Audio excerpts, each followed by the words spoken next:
le bustier, j'ai commencé par faire le patron. Donc j'ai fait du moulage sur mon mannequin de couture. Comme on peut voir, je viens suivre les courbes au plus proche pour tout bien lisser. Et après, je dessine la forme du bustier que je veux avoir. Je viens marquer aussi la pince que j'ai faite sur le devant. Et je fais des repères verticaux. Donc ça me donne ça, c'est toujours épinglé. Et après, je vais venir lisser les tracés. Évidemment, je vais faire pareil pour le dos. Il faut que ce soit vraiment bien lisse avant de dessiner les repères. Et évidemment, après, j'ai rajouté les pointes du bustier. Et j'ai numéroté mes pièces aussi pour pas les confondre. Et voilà mon patron papier, ça me donne ça. Et donc, je viens le découper 2 fois chaque pièce. Donc, je coule le devant, ça me donne ça. Puis après, je coule derrière, qui donne ça. Donc là, je vais venir ajuster mon patron parce que comme on voit, c'est trop grand. Donc j'ai ajusté au niveau du côté, j'ai ajusté aussi au niveau des pinces du devant. J'ai mis une fermeture éclair provisoire qui est verte. J'ai ajusté aussi le dos parce que ça baillait beaucoup. Et j'ai vérifié que les pointes me convenaient. Une fois ça fait, j'en ai fait un deuxième de bustier en symétrie. Et avant de les assembler, je viens faire des fronces pour décorer le bustier.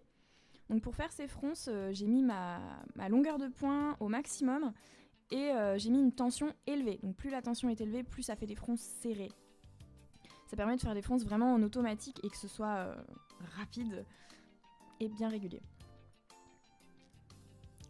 Donc je suis venue les coudre sur une des pièces de bustier et je viens superposer l'autre. Alors à ce moment de la réalisation, mon bustier, il n'y a pas d'intérieur et d'extérieur, c'est vraiment symétrique, mais c'est au moment où j'ai posé la fermeture que j'ai décidé quel côté je voulais devant et quel côté je voulais derrière.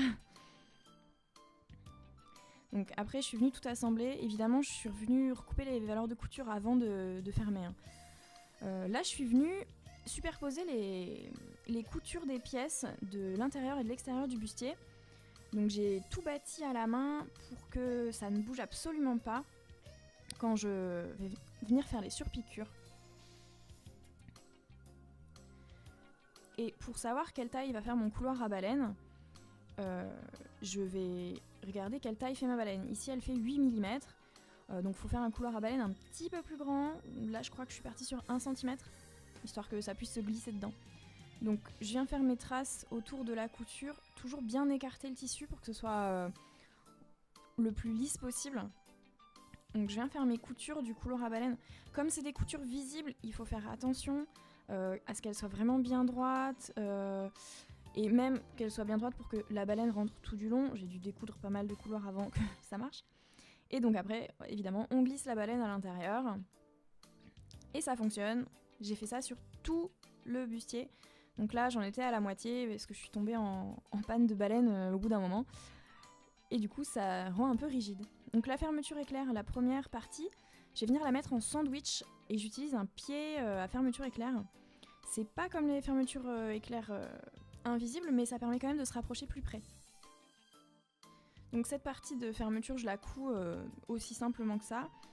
Et je suis venue la prendre en sandwich entre les deux parties du bustier pour que ce soit plus propre.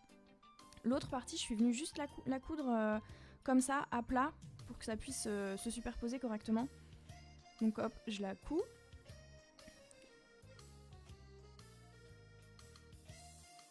Et évidemment, je vais venir faire un ourlet à cet endroit-là pour que ça fasse une belle finition.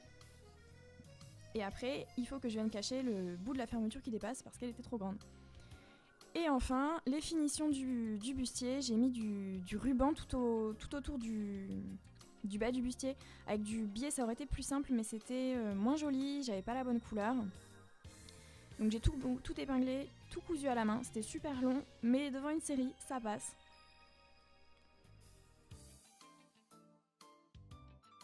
Et il faut bien piquer dans la petite rainure pour que les points se voient pas. Et donc voilà, mon bustier, j'en suis assez contente. Il est pas très pratique pour s'asseoir, mais il est trop mignon.